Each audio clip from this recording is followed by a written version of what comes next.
وتعز من تشاء وتذل من تشاء۔ 15 شعبان کی جو رات ہے اور 15 شعبان کا روزہ، اس کے حوالے سے بہت زیادہ لوگ سوال پوچھ رہے ہیں، تو میں نے ارادہ کیا میں ایک کلپ ریکارڈ کروا دوں۔ جو میں نے احادیث دیکھی اس بارے میں اور جو علماء کے اقوال دیکھے اور جتنا میں اس کی ریسرچ کر سکا ہوں، اس کا ایک خلاصہ آپ کے سامنے رکھ دوں۔ اگر میں وہ تمام احادیث آپ کو پڑھ پڑھ کے سناؤں، پھر ایک ایک کی سند پڑھوں، پھر ایک ایک کی سند پہ بحث کروں، تو وہ بات بہت ہو جائے گی لمبی۔ ایک خلاصے کے طور پر پوری جو ایک تحقیق ہے وہ میں آپ کے سامنے رکھنا چاہتا ہوں۔ 15 شعبان کی جو رات ہے جس کو شب برات کہا جاتا ہے، اس کا نام شب برات کسی بھی حدیث سے ثابت نہیں ہے، اس لیے عرب اس کو اکثر لیلۃ النصف من شعبان کہتے ہیں کہ شعبان کے جو نصف ہے اس کی رات، اس کا نام شب برات ہو۔ اگر اس وجہ سے برات کے اس میں اللہ تعالیٰ کہا جاتا ہے کہ جہنم سے بری کر دیتے ہیں، تو اس وجہ سے کسی نے نام دے دیا ہو تو ایک الگ بات ہے، لیکن اس رات میں ہوتا کیا کیا ہے، لوگ کیا کیا کر رہے ہیں، اس کی کیا شرعی حیثیت ہے، تو میں نمبر وار انشاءاللہ اس کو تفصیل سے بیان کروں گا۔ دیکھیے، اسلام میں راتوں کے تہوار کا کوئی تصور نہیں ہے۔ اسلام میں جتنے بھی تہوار ہیں وہ دن کی روشنی میں ہیں۔ عید الفطر، عید الاضحیٰ، یہ ہمارے دو تہوار ہیں جس میں ہم سیلیبریٹ کرتے ہیں ایک دوسرے کو، یہ دن کی روشنی میں ہمیں بتائے گئے ہیں۔ غیر مسلموں کے تہوار رات کو ہوتے ہیں، جیسے عیسائیوں کے تہوار کرسمس آپ دیکھ، تو اس کی وجہ یہ ہے کہ اسلام نے دن کی روشنی میں تہوار رکھے ہیں۔ بہت ساری حکمتیں اس میں ہو سکتی ہیں، پوری حکمتیں تو ہم نہیں جانتے، لیکن کچھ سرسری غور سے کچھ حکمتیں ہمارے سامنے آتی ہیں کہ رات کا وقت ایسی چیز ہے جو اللہ نے عبادت کے لیے بنایا یا آرام کرنے کے لیے، سونے کے لیے بنایا۔ رات میں اگر آپ کوئی خوشی منائیں گے تو اس میں انسان کی گناہوں کی طرف توجہ زیادہ جاتی ہے۔ جیسے آپ دیکھیں کرسمس میں شرابیں پی جاتی ہیں، اور جو بھی غیر مسلموں کے تہوار ہیں اس میں بھی چراغاں ہوتا ہے رات کے وقت، تو جبکہ ہمارے ہاں جو عید الفطر ہے وہ دن کی روشنی میں ہم نماز پڑھ کے اس کی ابتدا کرتے ہیں۔ تو آپ کہہ سکتے ہیں کہ شب برات کو کوئی تہوار تو نہیں مانتا، تو دیکھیں تہوار زبان سے ماننا ضروری نہیں ہے، آپ اپنے عمل سے جب کوئی ایسا کام کرتے ہیں جو تہواروں میں کیا جاتا ہے تو اس کا مطلب یہ ہوا کہ آپ اس کو تہوار مان رہے ہیں۔ نہانا دھونا یا کھانے پکا پکا کے لوگوں میں تقسیم کرنا یا خود کھانا، اور خاص طور پہ حلوہ یعنی میٹھا، یہ چیزیں تہواروں کے موقع پر ہوتی ہیں۔ جیسے ہم عید الفطر والے دن صبح سوئیاں بناتے ہیں، میٹھا بناتے ہیں، کھاتے ہیں، لوگوں کو کھلاتے ہیں، نہاتے ہیں، اچھے کپڑے پہنتے ہیں۔ جمعے والے دن بھی، جمعے میں بھی عید کا عنصر ہے حدیث میں، اس کو بھی عید قرار دیا، اس دن بھی ہم نہا دھو کے کپڑے پہنتے ہیں۔ تو جو لوگ 15 شعبان کی رات کو نہاتے دھوتے ہیں کہ بھئی آج کوئی تہوار ہے یا آج کوئی خوشی کا دن ہے، اور مٹھائیاں کھاتے ہیں یا حلوے پکاتے ہیں، تو وہ زبان سے اس کو تہوار نہ بھی کہیں، اپنے عمل سے یہ بتاتے ہیں کہ یہ تہوار ہے، جبکہ یہ تہوار نہیں ہے۔ اسلام میں کوئی اس کی ایک ضعیف روایت بھی نہیں، میرے علم میں نہیں ہے، کم از کم ہو سکتا ہے کوئی موضوع من گھڑت روایت موجود ہو جس میں کوئی کہیں بھی نہیں ہے کہ آپ صلی اللہ علیہ وسلم نے اس رات کو ہمیں نہانے کا حکم دیا ہو، یا اچھے کپڑے پہننے کا حکم دیا ہو، یا کھانے پینے کا یا حلوے کھلانے کا، ہمیں حلوے مانڈے کا ہمیں حکم دیا ہو۔ تو اللہ کا واسطہ یہ بدعت ہے، اس کو ختم کریں اپنے معاشرے سے۔ تو ایک چیز تو یہ تھی جو میں بتانا چاہ رہا تھا۔ دوسری چیز، اس رات کو قبرستان جانا۔ دیکھیے، اس بارے میں حدیث پیش کی جاتی ہے، مشہور حدیث ہے، لوگ سنتے رہتے ہیں کہ نبی صلی اللہ علیہ وسلم رات کو اٹھے اور امی عائشہ رضی اللہ تعالیٰ عنہ بھی آپ کے پیچھے چلی گئیں، اور آپ صلی اللہ علیہ وسلم جنت البقیع میں مغفرت کی دعا مانگ کے تشریف لے آئے واپس۔ تو یہ حدیث انتہائی درجے کی ضعیف حدیث ہے۔ دوسری بات یہ کہ اگر ہم تھوڑی دیر کے لیے فرض کر لیں یہ صحیح حدیث ہے، اور ہم کہتے ہیں کہ بھئی نبی صلی اللہ علیہ وسلم نے یہ عمل کیا ہے، تو صحابہ میں سے کسی سے ضعیف حدیث سے بھی ثابت نہیں ہے کہ کوئی اس رات قبرستان گئے ہوں۔ حضرت ابو بکر کے بارے میں کوئی روایت نہیں ملتی کہ اس رات قبرستان گئے ہوں، حضرت عمر کے بارے میں کوئی روایت نہیں ملتی، یا کسی ایک صحابی کے بارے میں نہیں۔ تو آپ مجھے بتائیں کہ یہ کیسی سنت ہے کہ جو صحابہ کی سمجھ میں نہیں آئی اور ہماری سمجھ میں آ گئی ہے؟ تو مشرکین مکہ یہ کہا کرتے تھے لو کان خیرن ما سبقونا الیہ، کہ اگر یہ اسلام میں کوئی خیر ہوتی تو یہ صحابہ ہم سے پہل نہ کرتے، یہ صحابہ نے ہم سے پہل کیا ہے، اس کا مطلب ہے یہ اسلام خیر کا کام نہیں ہے۔ تو مشرکین کو صحابہ سے چونکہ نفرت تھی، اس لیے کہتے تھے کہ یہ خیر میں تو ہم صحابہ سے آگے ہوتے ہیں، اپنے بارے میں ان کا یہ اس خوش فہمی میں مبتلا تھے وہ۔ لیکن ہماری رائے کیا ہے؟ ہم یہ کہتے ہیں کہ لو کان خیرن لسبقونا الیہ، وہ کہتے تھے لا سبقونا، کہ اگر کوئی بھی خیر کا کام ہے تو صحابہ ہم سے ضرور اس میں پہل کریں گے، یہ ہو نہیں سکتا کہ خیر کا کام وہ ہم کریں اور صحابہ نے نہ کیا ہو۔ تو اسی طرح اگر قبرستان جانا اس رات میں سنت عمل ہوتا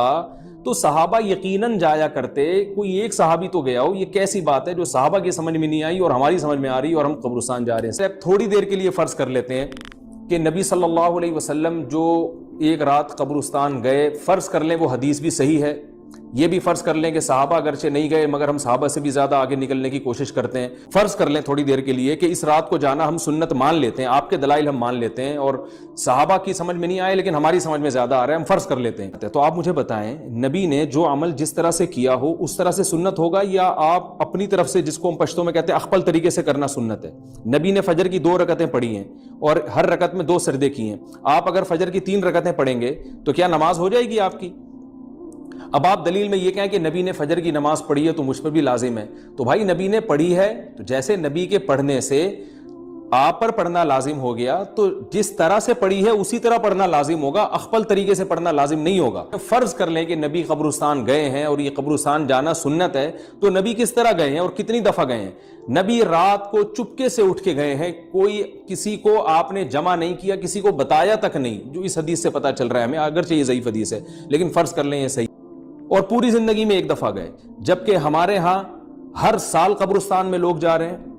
جب بھی شب برات آتی ہے لوگ قبرستان جاتے ہیں ہر سال. نمبر 2, جاتے جتھوں کی شکل میں, نبی تو چپکے سے گئے ہیں. تو آپ رات کو 2-2:30 بجے ذرا چپکے سے اٹھیں اور تنہائی میں جب قبرستان میں وحشت ہو اور اندھیرا ہو اور وہاں قبرستان جائیں, اتنا دم ہے آپ میں, تو ہم کہیں گے بھئی آپ نے نبی کی سنت کو زندہ کیا ہے. لیکن آپ تو جتھوں کی شکل میں جا رہے ہیں, نہا دھو کے جا رہے ہیں, خوشبو لگا کے جا رہے ہیں, تیار ہو کے جا رہے ہیں, اور جو کچھ وہاں خرافات ہو رہی ہیں قبرستان میں وہ تو ساری دنیا کو معلوم ہے. میلے ٹھیلے لگے ہوئے ہیں وہاں پہ, گولے گنڈے بک رہے ہیں, برگر بک رہے ہیں, پھول الگ بک رہے ہیں, ہار پھول قبروں پہ چڑھانے کے لیے. کیا بدماشی ہے یہ, کیا منہ دکھائیں گے رسول اللہ صلی اللہ علیہ وسلم کو قیامت کے دن؟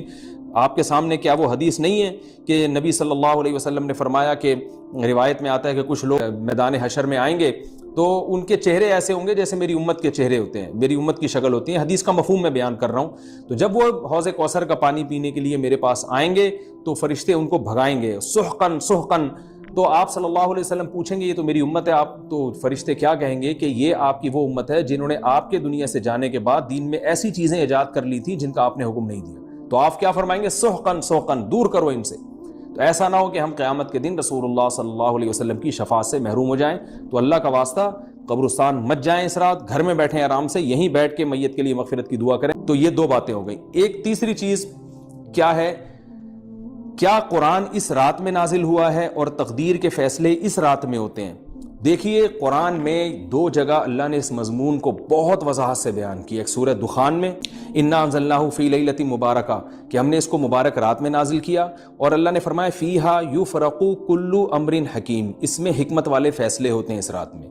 دوسری جگہ 30ویں پارے میں سورہ قدر میں اللہ نے فرمایا انا انزلناہ فی لیلۃ القدر, ہم نے اس قرآن کو لیلۃ القدر میں نازل کیا, اور اس میں بھی اللہ نے فرمایا تنزل الملائکۃ فیہا,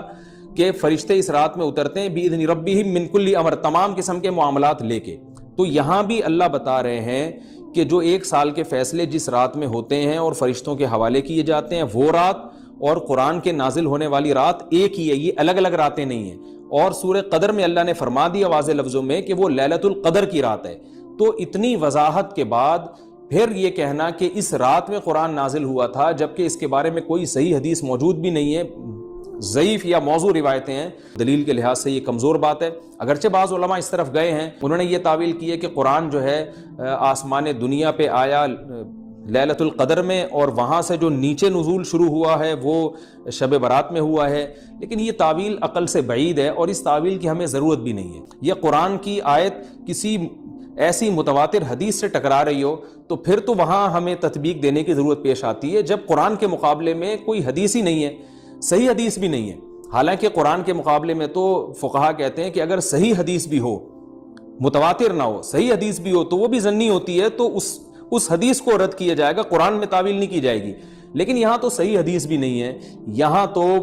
ایک ضعیف روایت ہے, آپ اس کو کیسے قرآن کے مقابلے میں لا سکتے ہیں؟ تو جو ہے کہ اللہ تعالیٰ نے قرآن مجید کو لیلۃ القدر میں نازل کیا جو رمضان کے آخری عشرے میں ہوتی ہے, اور اسی لیلۃ القدر میں فیصلے بھی ہوتے ہیں. بعض لوگ کہتے ہیں اس میں حرج کیا ہے کہ ہم 15 شعبان کو بھی فرض کر لیں, اس میں قرآن نازل ہوا اور لیلۃ القدر میں بھی. بھائی اس سے لیلۃ القدر کی ویلیو کم ہوتی ہے, اللہ تو لیلۃ القدر کی ویلیو بڑھا رہے ہیں. جس رات کو اللہ نے جو پروٹوکول دیا ہے وہی پروٹوکول اس کو دینا چاہیے. چوتھی چیز, کیا اس رات کی میں عبادت کی کوئی فضیلت ہے سرے سے یا نہیں ہے، یہ ایک علمی مسئلہ ہے۔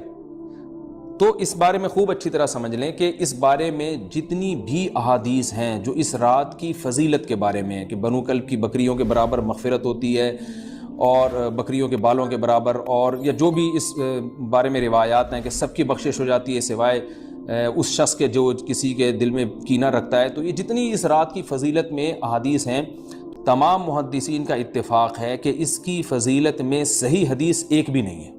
لیکن ضعیف روایتیں اتنی کثرت سے ہیں کہ ایک الگ محدثین کا اصول ہے کہ جب ضعیف روایتیں کی سندیں زیادہ ہو جائیں تو وہ قابل قبول ہو جاتی ہے، وہ کیونکہ بہت ساری کمزور چیزیں مل کے اس میں کچھ قوت پیدا کر دیتی ہیں۔ تو اب جن علماء نے احادیث کے ضعف کی طرف دیکھا کہ ایک بھی صحیح روایت نہیں ہے، انہوں نے اس رات کا بالکلیہ انکار کر دیا کہ اس رات کی سرے سے کوئی فضیلت نہیں ہے، لیکن جن علماء نے اصول حدیث کی طرف دیکھا اور فقہ کے ایک اصول کی طرف دیکھا کہ کثرت روایات درجہ حسن تک پہنچ جاتی ہیں ضعیف روایات، تو انہوں نے کہا کہ بالکل اس رات کی فضیلت کا انکار ہی سرے سے کر دینا یہ غلط ہے۔ تو جمہور اس طرف گئے ہیں کہ اس رات کی فضیلت کا بالکلیہ انکار کر دینا یہ ٹھیک نہیں ہے، لیکن کچھ علماء، وہ بھی بڑے محقق علماء ہیں، وہ اس طرف گئے ہیں کہ اس رات کی سرے سے کوئی فضیلت اسلام میں ہے ہی نہیں۔ اب میں دونوں طرف کے علماء کا کچھ تھوڑا سا تجزیہ پیش کرتا ہوں۔ تو جو علماء یہ کہتے ہیں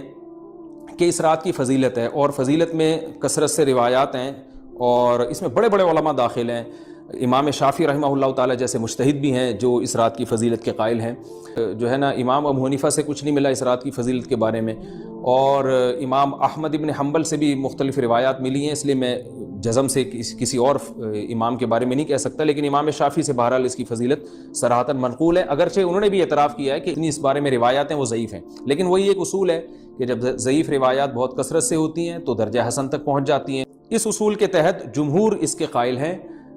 کہ اس رات میں عبادت اگر ہم کرتے ہیں تو دوسری راتوں کی نسبت ہمیں ثواب زیادہ ملتا ہے، لیکن جو بعض دوسرے علماء جو بالکل ہی اس رات کی فضیلت کے منکر ہیں، ان کے دلائل میں یہ ہے کہ یہ کہتے ہیں کہ کچھ قرائن ایسے ہیں جن قرائن سے پتہ چلتا ہے کہ ان قرائن کو اگر سامنے رکھا جائے تو وہ ان کا خیال یہ ہے کہ ان کا رجحان اس طرف ہے کہ اس رات کی سرے سے کوئی فضیلت نہیں ہے۔ ان قرائن میں ایک چیز یہ بھی ہے کہ اس کے بارے میں جو روایات ہیں ان میں بہت زیادہ ثواب کی بشارت سنائی گئی ہے، تو بعض محدثین کا یہ اصول ہے کہ کسی رات کے بارے میں یا کسی خاص عمل کے بارے میں بہت زیادہ مبالغہ ہوتا ہے، غلوف تو نہیں کہہ سکتے، تو یہ خود ایک اس طرف اشارہ ہوتا ہے کہ یہ ایک ضعف ہے، اگرچہ یہ کوئی اتنی مضبوط بات نہیں ہے۔ دوسری بات یہ ہے کہ جو علماء اس کی فضیلت کے بالکل بھی قائل نہیں ہیں، ان کی ایک بڑی دلیل یہ بھی ہے، جن میں ہمارے شیخ حضرت مفتی رشید احمد صاحب رحمہ اللہ تعالیٰ بھی تھے، اگرچہ انہوں نے اس بارے میں کوئی صراحتاً فتویٰ نہیں دیا، لیکن وہ یہ اشکال ظاہر کیا کرتے تھے کہ شریعت میں جب بھی کسی وقت کی یا کسی خاص رات کی کوئی فضیلت آتی ہے تو اللہ تعالیٰ اس کو جو ہے وہ اس کا صحیح ٹائم نہیں بتاتے، بلکہ اس میں اختلاف ڈال دیتے ہیں۔ اس کی مثال ایسے جیسے جمعے کے دن حدیث میں آتا ہے کہ ایک وقت جمعے میں ایسا آتا ہے جس میں دعا لازمی قبول ہوتی ہے، تو وہ وقت ہمیں متعین طور پہ بتایا نہیں گیا ہے۔ لیلۃ القدر کو دیکھ لیں،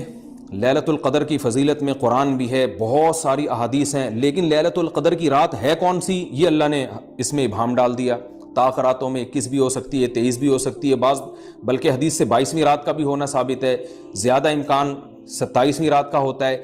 جو 15 شعبان کی رات ہے اس کی بہت زیادہ فضیلت ہے، تو پھر یہ رات کو متعین کیوں کر دیا گیا؟ یہ ان علماء کی دلیل میں بیان کر رہا ہوں جو اس کی فضیلت کے بالکل بھی قائل نہیں ہیں، لیکن بہرحال حقیقت یہ ہے کہ جمہور علماء اس کی فضیلت کے قائل ہیں، کیونکہ جمہور کا مذہب ایک اصول پر مبنی ہے کہ بھئی اتنی ساری روایات ہیں اور ضعیف ہیں، ان میں ٹھیک ہے کچھ موضوع بھی ہیں لیکن بہت ساری ایسی ہیں جو موضوع بھی نہیں ہیں، تو ضعیف روایات ہیں جب اتنی کثرت سے ہیں اور اس میں ہے بھی عبادت کا تذکرہ، تو عبادت کرنے میں کوئی حرج بھی نہیں ہے، تو لہذا انہوں نے اس کو دلیل بنایا ہے اور اصول کے لحاظ سے یہ بات درست ہے۔ تو اس اصول کو اگر کوئی فالو کرنا چاہے تو اس رات کی عبادت اس کے لیے بالکل ٹھیک ہے، اور اللہ کی رحمت سے امید ہے کہ اس میں اس کو ثواب زیادہ ملے گا طرف ہے۔ تو یہ میں نے صرف اس لیے بیان کر دیا کہ اس رات کی فضیلت میں اتفاق نہیں ہے بلکہ مختلف فی ہے، تو اگر کوئی عالم اس رات کی فضیلت کا بالکلیہ انکار کرے اور ان علماء کا بھی احترام کرے جو اس رات کی فضیلت کے قائل ہیں، تو پھر اس عالم پر رد کرنے کا حق نہیں ہے۔ ہاں، اگر کوئی عالم اس رات کی فضیلت کا انکار کر کے جمہور کے مذہب کو بالکل غلط قرار دیں اور اس عمل کو یہاں اس رات کی عبادت کو بالکل بدعت قرار دیں، اور جو اس رات میں عبادت کر رہے ہیں یا اس کی فضیلت کے قائل ہیں ان کو بدعتی قرار دیں، تو یہ غلو زیادتی ہو جائے گی، جو کہ بالکل غلط ہے۔ کیونکہ جب دونوں طرف دلائل ہیں تو اعتدال والی رائے اختیار کرنی چاہیے۔ کسی ایک طرف بہت زیادہ جھکاؤ یا کسی ایک کو 100% غلط قرار دے دینا، بدعتی قرار دے دینا، یہ درست نہیں ہے۔ تو ہماری قوم میں ایک مزاج ہے کہ بس اپنی رائے کو مسلط کرتے ہیں اور دوسرے کی رائے کو مانتے ہی نہیں۔ لوگ کہتے ہیں مفتی صاحب کنفیوز کر دیا آپ نے، تو لٹکا کے چھوڑ دیا ہمیں۔ بھائی میں کنفیوز نہیں کر رہا، عوام جمہور کے مذہب کو فالو کرے گی، جمہور میں بڑے بڑے علماء ہیں، وہ اس کی فضیلت کے قائل ہیں، لیکن کیسے کرنی چاہیے اس پر تمام علماء کا اتفاق ہے کہ مسجد میں جتھے بنا کے جانا یا اجتماعی عبادت کرنا یہ بالکل بدعت ہے، بالکل ناجائز ہے۔ اسی طرح کوئی مخصوص قسم کی نماز پڑھنا کہ پہلی رکعت میں یہ والی صورت تو دوسری میں یہ والی صورت، بالکل بدعت ہے۔ صلاۃ التسبیح کی جماعتیں بدعت ہیں۔ تو ایک ہی راستہ ہے آپ کے پاس، آپ عبادت کرنا چاہتے ہیں تو انفرادی طور پر ایسے عبادت کریں جیسے عام دنوں میں آپ عبادت کرتے ہیں، یہ ویسے ہی نماز پڑھیں جیسے عام دنوں میں نماز پڑھتے ہیں۔ کوئی مخصوص صورتیں، مخصوص رکعتیں نہیں ہیں، جتنی اللہ توفیق دے۔ تنہائی میں آپ 2 رکعتیں، تہجد کی 4 رکعتیں، 6 رکعتیں، 8 رکعتیں، جتنی اللہ توفیق دے آپ رات کو کھڑے ہو کر انفرادی نماز پڑھیں، دعائیں مانگیں اللہ تعالیٰ سے، قرآن کی تلاوت کریں، تسبیحات کریں،